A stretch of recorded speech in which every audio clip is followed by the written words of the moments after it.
Good morning, I'm Johann from AWA, and we're going to get into it slowly. We talk about three main things today. So the first one is why testing and experimentation in a time like this is even more important, and also some of the nuances about how you might quantify that and how that might be different. Along the journey, we'll look at how your consumers are behaving differently right now, how you can monitor that, how you can analyze that, how you can see what it looks like in your unique context, and then also how you can act on that. And then we'll also touch on your dev backlog in a time like this, how you might review that.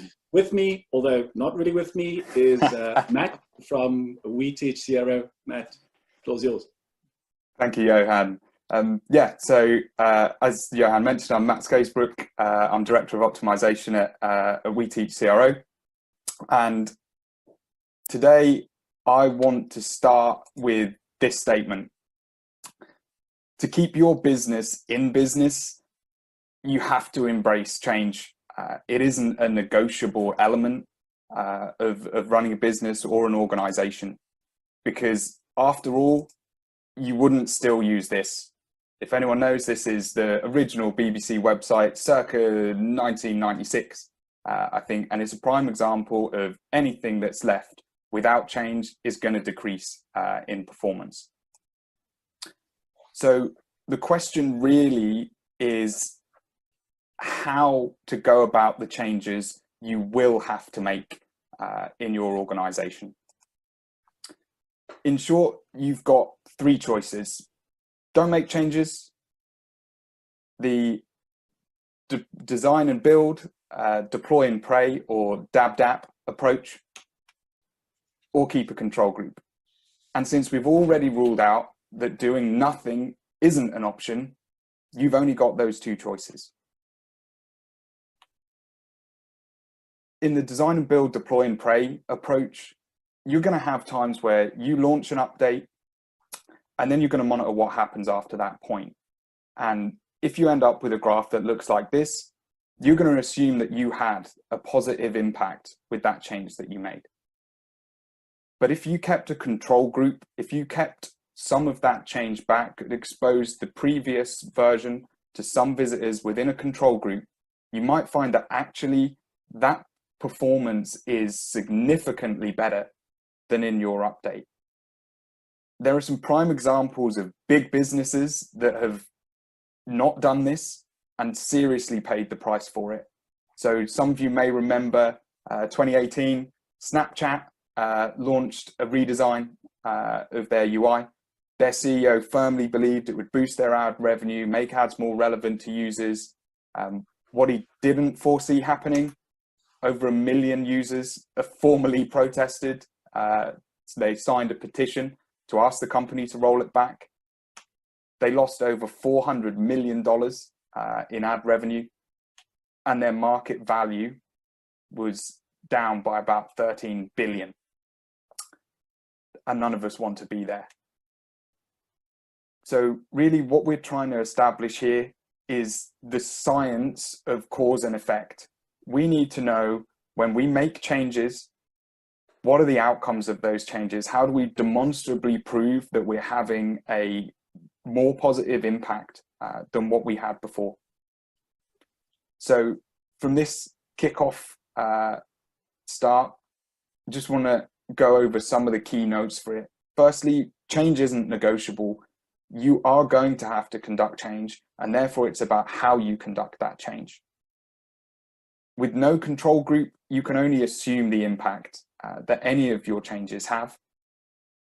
And experimentation gives you the science of cause and effect. This change that Matt's been talking about, of course, you see it in your business already. You look at the news, you see it there. If you look at the headlines about the economy at the moment, it's easy to conclude that people have stopped buying, they don't buy. And of course, that's not true. We panic, and when we panic, we tend to forget these fundamental universal laws of sales and marketing. So let's remind ourselves of some of those fundamentals. People buy stuff because they have needs. They have a problem to solve. That has not changed. an anecdote that's often used to illustrate this is buying a drill, right? You don't buy a drill, you buy a hole in the wall. Nobody goes to the hardware store because they have this desire to own a drill. It's because they have a problem to solve, and a drill is the better of the alternatives to solve that problem. So right now, consumers are still consuming, people are shopping, they're buying, they're spending. What has changed is their needs. And what you have to do, and we're going to talk about that a little bit now, is figure out how those needs have changed. What are your customer needs right now? What problems are they trying to solve? And in fact, you might find that some of the needs are way more pronounced than they were before. And this is something that, Professor John Quelch at Harvard Business School has been studying for a long time. And it's interesting to look at some of his research on this. So one of the things he did is he divided those changing consumer needs in a time of downturn. He split it into 4 groups, and we're going to look at those quickly. And it's interesting to see where you might be and how it can react to that. So those are the 4 different categories: essentials, treats, postponables, and expendables. And we'll talk about each of them. Essentials, of course, there's a lot of talk about essentials at the moment, but this is really from a psychological response perspective. These are things that we deem necessary for our survival or central to our well-being. So we need to eat, and there are certain things we still need to do. We'll look at some examples in a moment. Treats are things that you really justify the purchase of that immediately to yourself. And it's all in the mind. It's all perceptions. It's all a reality that you create for yourself. And then postponables and expendables are similar in the sense that they're delayed. So postponables are things that you would like to own, things you would like to buy, but you can't, you can delay that purchase. And then expendables, those are things that are put off. It's just something you can't justify to yourself right now. So if you've been anywhere near social media in the last few weeks, you will have seen these images or similar ones. On the left, you've got the top 100 fastest growing categories on e-commerce sites, and then the fastest declining ones on the right. And you can see how we're not going to spend too much time on this. It's really an exercise you can do in your own business, but you can see how this map onto those 4 categories. So for example, bread would be an essential, right? But weight training, that's that's something that can still be an essential. That's it's a way to it's central to our well-being, is a way you can frame that. Cameras on the other side, there's a good example of a postponable. Your desire to own that camera has perhaps not gone away, but it's not something you can justify right now. And then also out of John Quelch's research, he looked at, if you will, personas. So these are, this is not personas based on demographics or behavioral patterns. It's, again, that psychological response. So how do we react in a time of crisis? And what does that do to our purchase patterns and our spending behavior? So we look at the 4 different personas. And again, another good exercise, and we'll make this actionable just now. We'll look at how it applies to your business and how you can start mapping your data onto this. But firstly, there, slam on the brakes. These are the people who stop everything. So yes, when we said earlier that you might conclude that people have stopped spending, it's true, but it's true for a very small segment of the population. And it's mostly low income, but of course it can be a little bit broader. It depends on how it's hit you. Then you get the pained by patient segment. Things haven't changed much, but the longer this goes on for, the more cautious they become. And eventually they might migrate into that segment on the left, the slam on the brakes. And the other interesting thing about this, and we're talking about extended lockdowns and so on, that's very much the narrative depending on the country you're in. The longer this goes on for, the more you find these other segments that we're talking about migrating towards the left and becoming more cautious. And also importantly, this sets new behavior. So that becomes the new normal. It becomes, the longer you're in that, the more that becomes your new behavior patterns. The comfortably well off, as the name suggests, things carry on as they were before. They're spending at the same levels they were pre-crisis, but they are a lot more selective. So for example, they're buying cheaper brands. maybe they're delaying purchases, and it's a lot less fleshy, a lot less in your face. And then the last group, the live for today, these are more typically the younger people. They tend to rent rather than own. Nothing changes for them until it hits them in their pocket. So when they lose their jobs, it all changes. But until that time, things more or less carry on as per normal. And we'll come back to this in a moment. This is just the background, a good framework to keep in mind, because let's face it, what you thought you knew about your customers a month, 2, 3 ago, that may have changed now. And you need new models, new frameworks to look at. And this is a very good one we found. So in the same way that your needs, your customer needs have changed, also their anxieties have changed or are changing. So people always have anxieties when they buy stuff. And, you know, there are some patterns that we see, delivery being one of them, even in normal times. But these are actual comments that we've seen from different sites over the last few weeks. And you can see it's all focused around delivery for obvious reasons when you think about it. It's just overwhelming, the feedback we're getting from customers across sites around the world, all talking about the same thing. They're worried about how is this going to get to me and when. In fact, when you look at this entire body of feedback, we've distilled it into these three things. These are the questions that keep coming up. Are you open for business? Can I buy from you now? And then when will I receive it? And how will I receive it? And it's amazing, even today, there are websites that are open for business that don't address these questions, that don't address these anxieties, or that try to address it, but in a very awkward way. Sometimes that tone of panic comes through in the way that they've expressed the answers and the way that they've responded to this.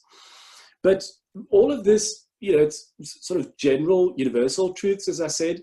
What's very important is to look at your own unique context, because your business is different.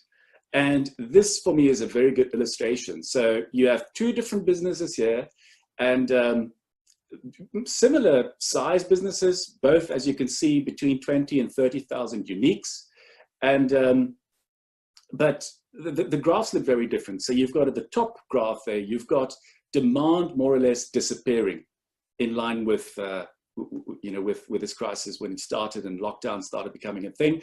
And then with a business at the bottom, it's the opposite pattern in a way. So you've got demand increasing. And then, as you can imagine, as you drill into these reports, as you look deeper into GA, it's a very different picture that starts forming for both of these. And you end up looking at different rabbit holes in a way, if you will. So I can give you a list of reports in GA that you can go and look at to paint that picture for yourself. I think a far more useful approach is to ask questions, to ask business questions, and to ask some of these universal questions that we've been talking about so far. And I'll give you three just to get you started, and then some guidance as to how you can approach that. The first one, we've been talking about needs and changing needs of your customers. So the best way, of course, to understand this is to engage with the customers. But in Google Analytics, in GA, and in data already available to you, there are some proxies. So what are they buying? What are they not buying? And how's that different? So we've seen some really interesting things. And then when you map that onto the work that I shared earlier from Professor John Quelch, you can see that coming out. You can see that playing out. And then fascinating insights from on-site search terms we found across the board. And that could be very actionable. So if you have changing search terms on your site, so people are looking for vastly different things to what they were before, and that's quite likely. We see a lot of that. And we see that reflecting this broad narrative of, you know, hunkering down and hibernating, and what people need, going back to the needs, which is what we're trying to establish here. And in some cases, what it's meant for some of our clients is that it's a very different approach to merchandising. We're still selling on our site the same stuff we were selling 2-3 months ago, that we were selling last year, but people are looking for different stuff when it comes through in the search. So it's just a very different way of merchandising. In other cases, it's prompted new product lines. It's prompted new ways of of thinking about your product mix. Then the second area, John Quelch talks about this a lot. His work is all about this, the psychological response. How are they feeling? And again, the best way is to talk to them, but some of this data you already have. So web chat, if you have live chat, we've really been interested in live chat over the last couple of weeks and been looking at that, and then again looking at how it's different from before. What are the themes now, and how are those themes different from what was there before? And sometimes it's exactly the same themes, but the percentages have changed.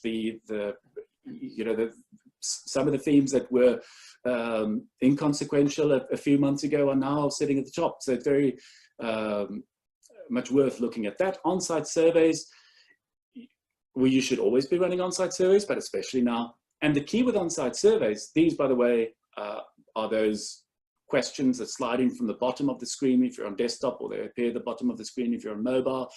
And the way to use them effectively is to ask very targeted questions at key points in the journey. And especially, you need a mix of closed questions, so where you give people 3 or 4 bullets to respond to, but also a good number of open text questions. But it's in the response, it's in the way people talk and in their language that you get a sense of how they're feeling and what's really going on. And with all analysis, again, that reminder to look at what's different, how things change, both differences, but also similarities. What's similar and what's different? That's really what you're trying to establish, and it's a key part of analysis generally. And then the last thing I'll point out is we've spoken about this changing makeup potentially of your visitors, and there's a range of things you can look at, and it really starts with your business, your unique context. But some of the things we've seen in some businesses, there's this influx of new visitors, and when you think about it and when you look into it, it's sometimes as simple as stores obviously not being open, and therefore people who would have bought in store now going online. And then the question becomes, how do they perform differently? To what extent are their needs different? To what extent do you need to communicate to them in a different way? But also, how do you make more of them? How do you make them come back? What win-back campaigns do you have? How do you monitor them on an ongoing basis and take an LTV approach in that? Power users, so commonly in e-commerce, you find that 20% of your customers make up 80% of your revenue, your profits, the so-called whales. And that's true in normal times. And what's also true is that you want to look after those people, right? So those are your most profitable customers. And now, even more than before, you want to look after them, but you also want to make sure that it hasn't changed. What are they doing? How are they behaving compared to before again? And is there a new segment coming in there? So what we've seen in some cases is some of those lower segments now, climbing that ladder. So this is something you really want to be on top of, because that can change your overall revenue picture and profitability picture. What we've done is we've created a dashboard in Google Data Studio that gives you a good starting point. All you do is you plug in your own GA Analytics link here, and this will be yours, and it's private. Nobody else will be able to view it. And as I say, it's a good starting point, but it's also easy to edit. So we'll distribute that after the webinar. So to wrap this up, a couple of things we spoke about. The key things being everyone, your customers still have needs. They have a problem to solve that may have changed, and your job is to understand how that's changed and what are those problems and how do you solve them. It's really what it boils down to, and the way to do that is especially through voice of customer research. And then whatever you do is don't just rely on best practice. You've got to take your own unique context into account. You've got to look at your own business context and make sure that that the tactics and your response are applicable to your business. So all of this, with all this analysis and all of these reactions, you might find, probably will, that you have a long list of things that get thrown over the fence to your development team. And potentially the issue with that, isn't it always that the dev backlog is already full? it's been full for months and your developers have a long list of things they need to get on with. You adding on top of that, some of that might be more urgent. And so you might want to review that backlog and take a fresh look at it. And there might be a different way you do that in a time like this. So when times are good, shall we call them normal times, we tend to emphasize gains, right? So we ask, what's the upside? That tends to be the starting point for most prioritization frameworks. But that might not be the most appropriate approach right now. So a better approach right now might be to flip that around and to actually look at the downside. So to ask this question, what do we lose if we don't do this now? Instead of looking at the upside. And that's the so-called cost of delay. And a very good illustration of this comes from Amazon. You might be familiar with the story. It's famous now. They're synonymous, Amazon, synonymous with these product recommendation engines. Of course, it wasn't always that way. The guy came up with that idea. It was actually a junior software developer at Amazon at the time, Greg Linden, chap whose picture is at the bottom of your screen. And you might be surprised to hear that when he came up with this idea, there was a lot of pushback, especially from senior management. There was one individual in particular who thought this was a bad idea, and he asked Greg to abandon this. Greg then built a prototype, and by then the horse had bolted. They couldn't stop him. They allowed him to run an experiment. And the rest of the story is best told in Greg's own words. He says that the test won by such a wide margin that not having it live was costing Amazon. And therefore, there was this new urgency. They wanted to get this live as quickly as possible because of the amount of money that they were losing by not having this live. And that's an example of cost of delay. So it's what do we lose by not having this live? It turns out there's a framework all around cost of delay. It has the sexy title of Weighted Shortest Job First, or WSJF, and I'll run through it very quickly. Cost of delay over job size. Job size, think of it as dev effort. And then if we look at the entire thing, so cost of delay is what you see above the line there. So I'll look at each of these individual elements quickly. Business value, that's the question, that's the upside. It's what do we earn from this, say, in the next 3 months?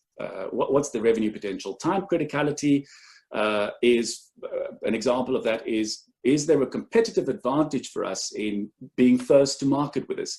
Risk reduction, it is what it says. It's self-explanatory. Opportunity enablement is about taking advantage of an opportunity that might exist right now.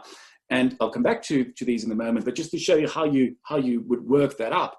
The formula at the top of your screen there, so business value plus time criticality plus risk reduction and or opportunity enablement divided by job size. These are Fibonacci numbers. And then in this example, you'll see here, item number two is actually the highest priority because that has the highest number. But that's the situation for good times. And this has been adjusted, it's been updated, it's been made relevant for COVID-19 context by the people whose names appear at the bottom of this screen. And we love this adjusted framework, and here it is. So what they say is, firstly, scrap business value. It's not about the upside right now. It's not about what revenue do we stand to gain in the next 3 months. That's secondary, if at all, in the picture. Instead, what we should be looking at is time criticality, risk reduction, and opportunity enablement. So opportunity enablement in any crisis, there is an opportunity. So take, for example, the clothing industry at the moment. So many of the clothing manufacturers, you can't sell any fashion at the moment, nobody's buying, but you can't keep up with the demand for masks. And so a lot of those companies have used their resources and assets to manufacture masks. And then SOL stands for solidarity. That's a really interesting one. So an example of that would be if you work with a small business and they're a key supplier of yours and you're a key partner of theirs, you might actually keep them in business. And by keeping them in business might help to feed some families. And that might be something you might want to bring into your ranking. And we've seen some examples of that. So, of course, this is not hard and fast. There is complete flexibility in how you apply that, but the principles behind this, I think, is what you need to remember. So the first thing is flipping that around. So instead of looking at the upside, we start with this question: what do we lose if we don't do this now? And then emphasizing these two things: risk reduction and opportunity enablement. Where in this crisis do we see the opportunity, and how do we go after that? And then all of this put together, you'll have a long list of items on your dev backlog already. You'll also be adding into that and take a fresh perspective, looking at that entire list and re-ranking them. And for the last section, Matt, back to you. Cool. Thanks, Johann.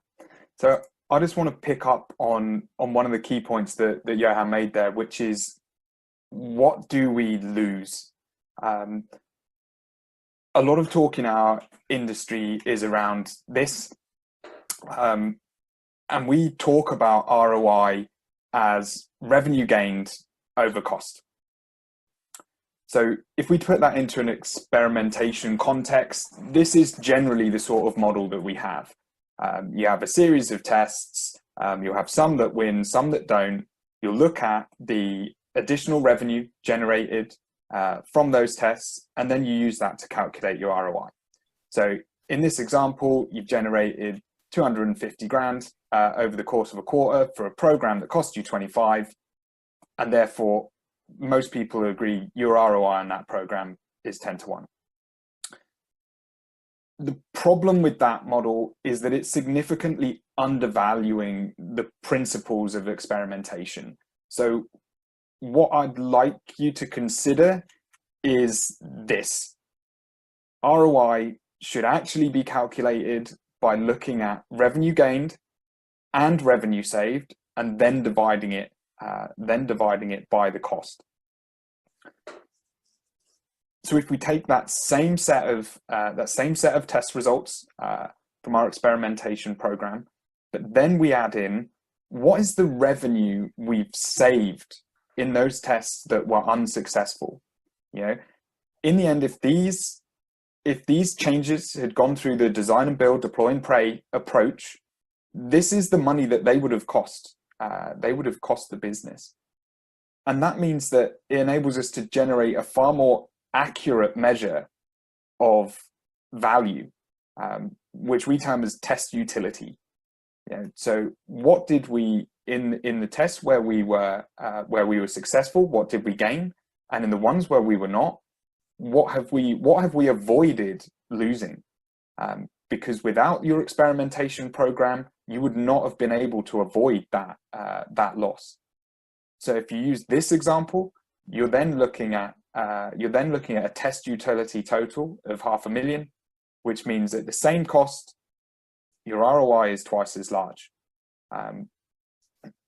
As with anything like this, cutting numbers is one thing, but the key question really is, okay, well, who's interested in that? Who benefits from that?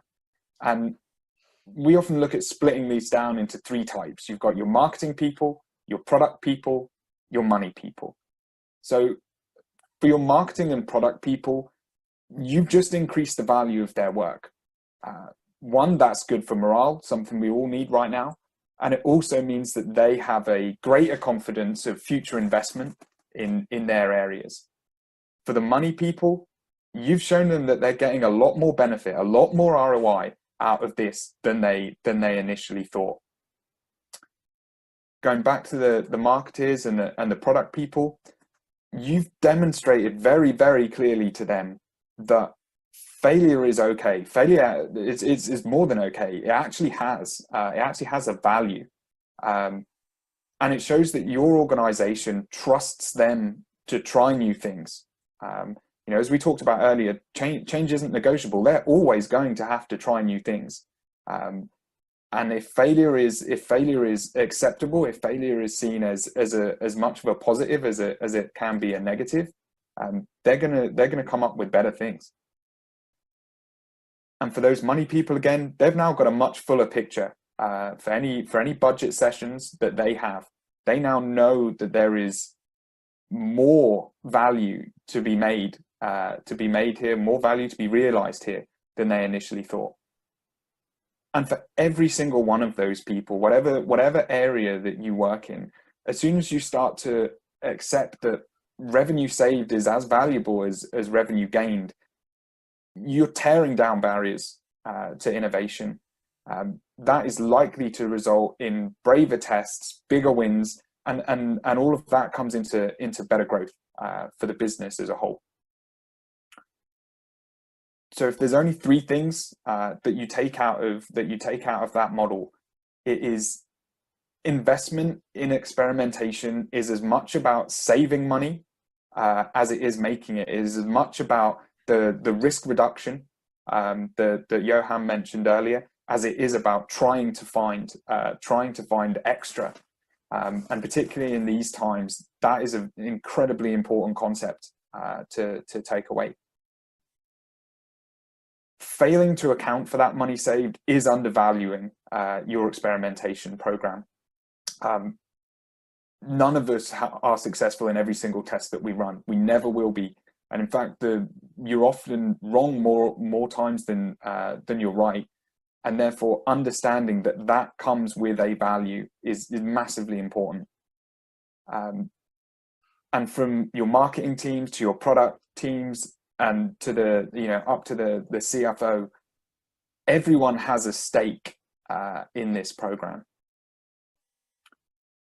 So I just want to repeat that last part. Everyone has a stake. And the obvious question of that is, okay, well, so what? What does that mean? Well, the quality of the ideas, the quality of the change ideas that your organization comes up with, they're equal to the quantity and the diversity of those ideas. If you want to get a larger number of change ideas with more diversity of where those come from, you need to look at how you can achieve that wider consultation within an organization. These things are a challenge, and they are often left in the hands of one particular team with one set of particular targets, and that's gonna dampen the overall quality of what you come up with, because you're not expanding that into teams with other perspectives, perhaps even other data at their hands that you don't have. So how do we get that? How do we get that diversity? How do we get that wider consultation? Well, we need to look at why we do things at work. Job description, easy one. People do things because it's written on a piece of paper that says they have to do it. There's a financial incentive. A lot of people do things that's outside of their remit if there's a financial incentive to do that. And then genuinely wanting to help other people. Those are three pretty core reasons why people do things. There is a fourth, and this one gets overlooked a lot.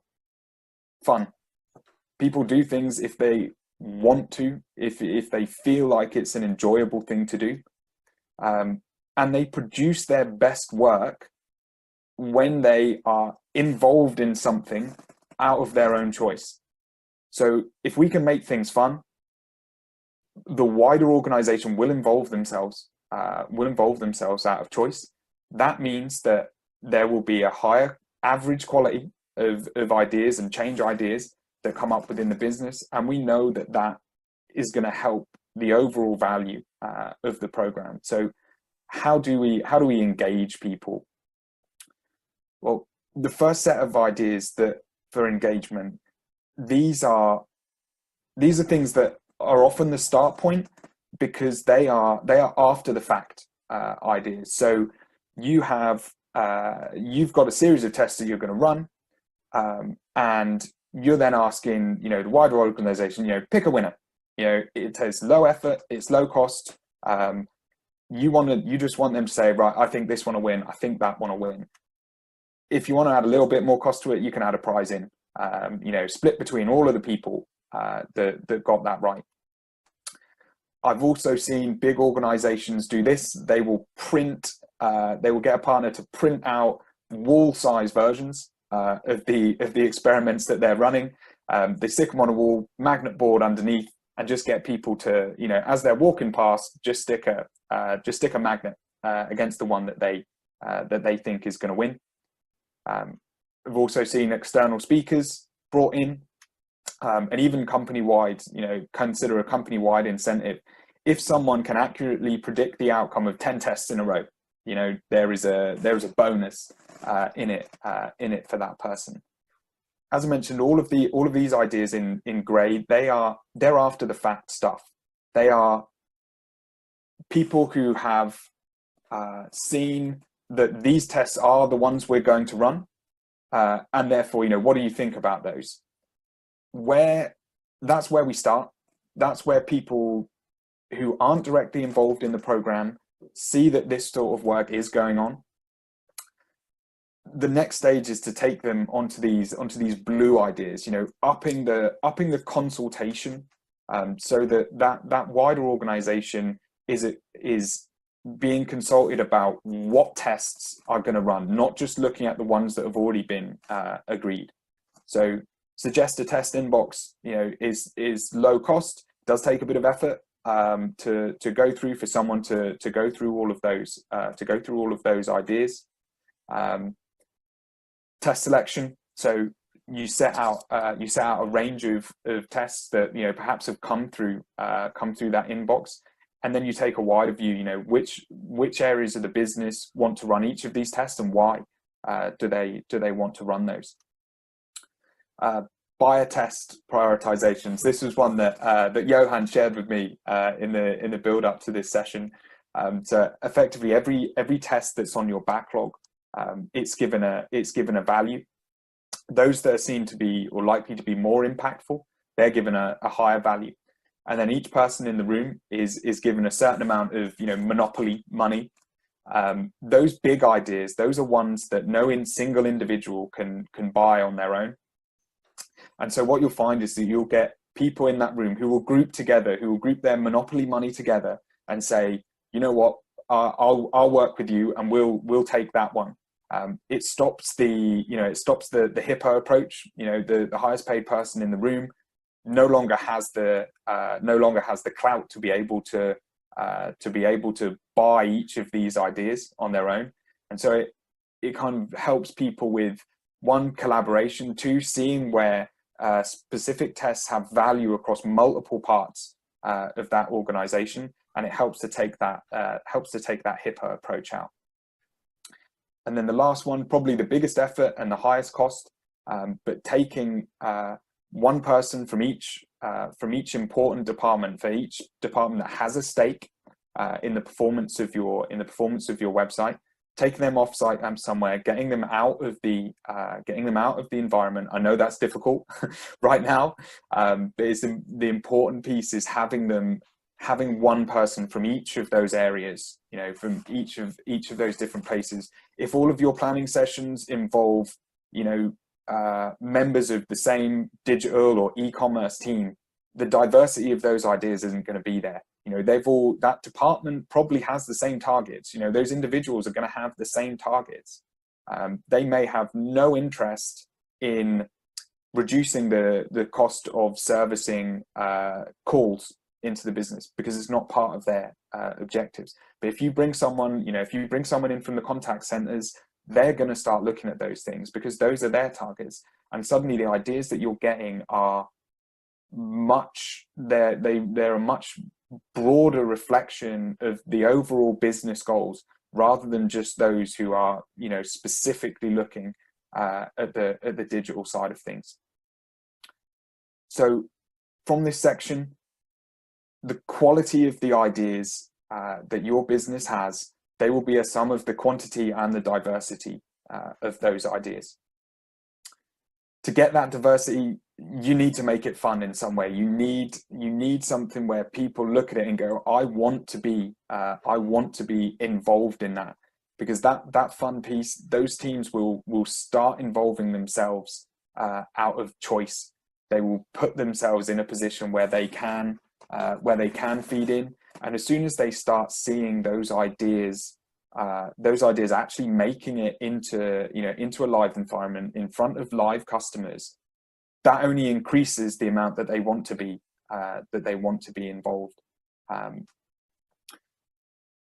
So what to do next? After today, obviously, Johann and I have been through numerous ideas, and we just wanted to summarize these in one slide. So firstly, don't make a bad situation worse. There are core assumptions within each of the changes that you are looking to generate within your business, and those core assumptions need to be tested to help you avoid making a stupid and costly mistake. It's vitally important to understand that firstly, your customers, they still have needs and they still have wants, and whilst those have changed, they are still there. So try and understand as much as possible through voice of customer and any other data that you have available to you, that these needs, where these needs and wants now are. Review your dev backlog, asking that key question that Johann mentioned earlier. What do we lose if we don't do this now? And as the other side of that is, once you get those reviews done, once you start looking at what core assumptions you should be testing within that backlog, recognize and account for the value of negative experiments. That is one of the big reasons, one of the big things that gets overlooked about experimentation. It is as valuable to work out what you shouldn't be doing as it is to work out what you should be doing. And lastly, involve that wider team in your experimentation program. There are massive benefits to doing this, to spreading out where you get your ideas from. It will give you a far better view of the overall business and the elements that affect the revenue and the profitability of your business. And you will only get that if you start talking to those wider teams, making it something that is enjoyable for them to be involved in, and they will come to you and they will involve themselves out of choice. I think that is it for us for today, but I believe we have some questions that have been put in whilst we've been talking. I'm just getting them sent to me now. Okay, so the first one says, any advice on what to do if experiments are continually not reaching statistical significance? Johann, do you want to take that one? Yeah, I mean, there are a couple of things to say about that. Firstly, I think be sure, I see a lot of confusion around statistical significance versus Bayesian probability. So I think that's the first thing to understand is increasingly experimentation platforms are reporting Bayesian probability or some version of that. Statistical significance, typically the 95% statistical significance level, the threshold, that's a binary, right? So it's either it hit 95% and that means yes, let's go ahead, or it doesn't and that means no, we don't go ahead, so it's binary.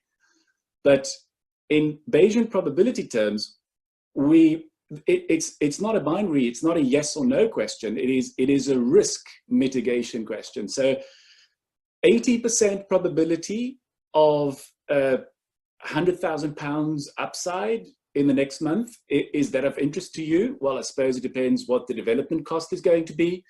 But what it does mean is it gives you a way to quantify that risk. So you can figure out exactly what the probability is in percentage terms of what the upside is. You can quantify that upside, and then you can compare that versus the development cost. And, 50-50, some businesses might take a view on that and decide to go ahead. 60-40 starts looking a lot more attractive. By the time you get to 80-20, is that really something you can say no to? So it's no longer this question of, did we hit 95% statistical significance? threshold or not. But even if you're looking at statistical significance, then there is no rule, there is no hard rule, and there is no foundation to say that 95% has to be that level. It can be 90%. So the one thing you can do is to lower that threshold. If you look at Bayesian probability, lowering that threshold, so looking at an 80% or 85%, looking at the risk. So suddenly, then you might actually be hitting the thresholds that you want to be hitting. Just one more. So that's a point about just understanding the difference and giving yourself a little bit of leeway in how you interpret that. Another way to do this is to say we take a time-based approach. So we're going to run an experiment for a month, if that's what it comes to. We prefer 2 weeks, but sometimes that's not possible. And after a month, you take a view. And what do the numbers look like after a month? What do the risks look like? And then you make a yes/no decision. If it's looking promising, you might decide to go ahead. If not, kill it and move on to the next one. And the last thing I'll say is that you might want to look at different metrics. So if at the very top of this ladder, of this tree of metrics, is revenue and conversion rate, aggregate site-wide conversion rate. It might be difficult to reach significance looking at those ultimate metrics, the macro metrics. So what you might want to do is look at micrometric instead. These are usage metrics. So how many visitors move from this page to the next page? Add to cart. What are the usage, the behaviors that you aim to change with this experiment? And instead of looking at conversion rate and looking at revenue, which are, there's not a direct line of sight, so it's going to take you a lot longer to get significance, then how can you use a micrometric which will give you significance earlier on? So I think there's just a couple of bits that I'd add to that as well.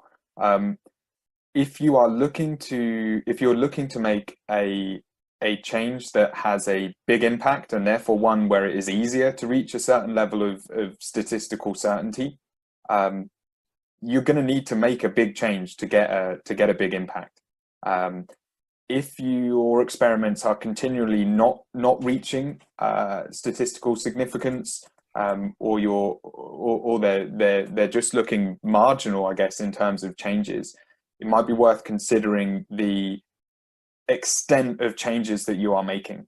Part of the justification for this, when you're writing your initial hypothesis, is have you considered what you expect the behavioral or psychological impact to be on a visitor?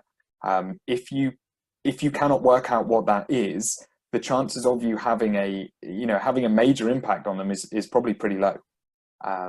So if your experiments are continually like this, it might be about how effectively how brave you are being with those changes as well. Cool. So we've got another one. So I'm just going to read this. So what advice would you give for creating a culture where testing is seen as a continuous process rather than being done on a reactionary basis? I'll take that one, I suppose. So I think firstly, experimentation is a naturally cyclical process, or it should be. At the end of each experiment that you run, the write-up of that experiment isn't about purely reporting on the all of the metrics that you tracked and all of the changes that you saw.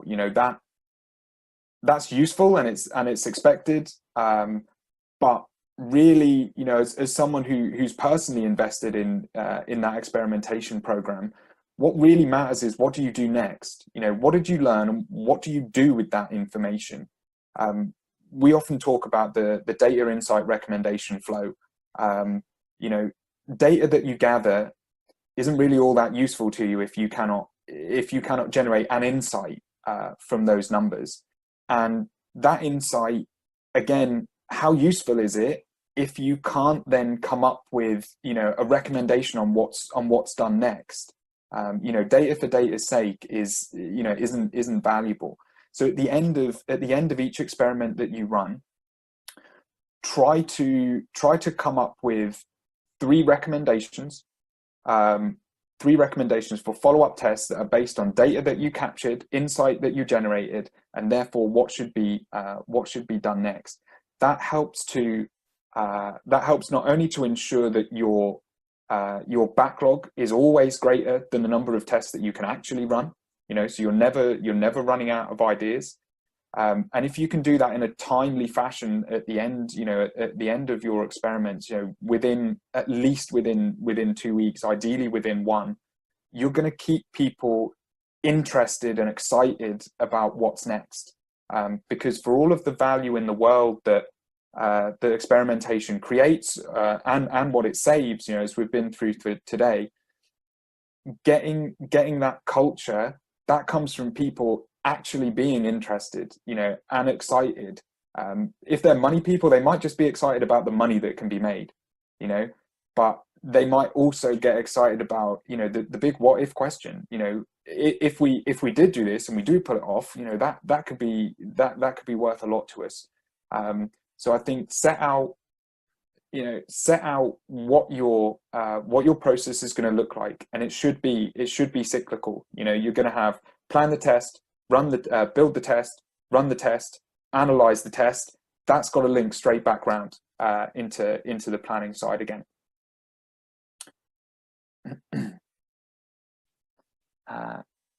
Cool. Next one. When reviewing GA data, what is the best time frame to use? I.e. a year or so to take into account all seasonal changes, or current data like 3 months or since last updates? Johann, do you want to take that one? Yeah, I'll give you my perspective and then you can add to that. So it really depends on your business and your cycles, your seasonality. So for example, gardening businesses have a very different cycle to, say, fashion retailers. But the broad principle is there in the question, which is that you want to take a broad range of data. And I said earlier in the presentation that one of the tenets of analysis is comparison. So you look at the differences between segments, you look at the differences between periods, but also similarities. And this is what you're trying to do here. So where we are right now, and when you look at the Data Studio dashboard that we built, we are right now is recent performance. So the last month, the last 2 weeks, however you define that, post-lockdown is one way to look at it. And how does that compare to the period immediately before? And how does it compare to the same period last year? Now, some of the things I see go wrong, and it's useful to mention one because I'm surprised at how often I see it go wrong, is where those comparisons are made, it's not entirely like for like. So you might compare the last 14 days versus a previous period of, say, 20 days, or, you know, a different number of days. Of course, things are going to be different. And it's not the kind of thing that I would have thought to raise, but just having seen that go wrong. Some of the analysis that I will do, we will look at an entire year versus the previous year. And then other bits of analysis you might want to look at a shorter time frame. So it really depends on what question you're trying to answer. But the principle there is absolutely right. So take a good chunk of data across, be it a month, 3 months, or a quarter, 6 months, or a year, and then make comparisons to previous periods, whether it's the immediate time before that or a year ago.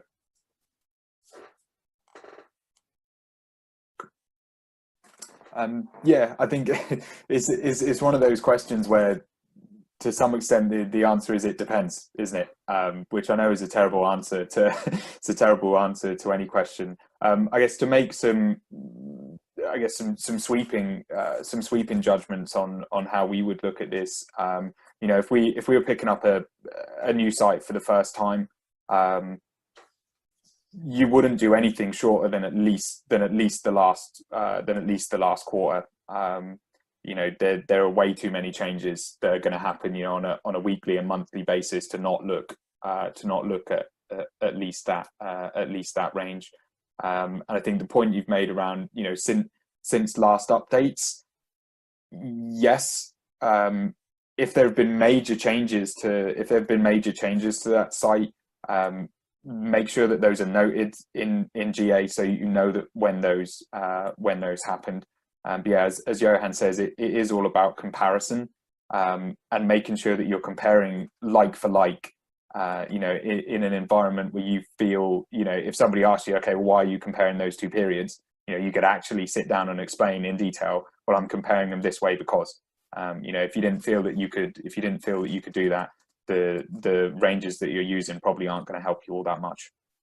Matt, I'll add one more thing to this. It's answering a different question really, but it's the same topic, which is one of the things that I often see go wrong as well is time series analysis done in GA. And what I mean by that is you're trying to find evidence in GA of a change somewhere along the line delivering an impact.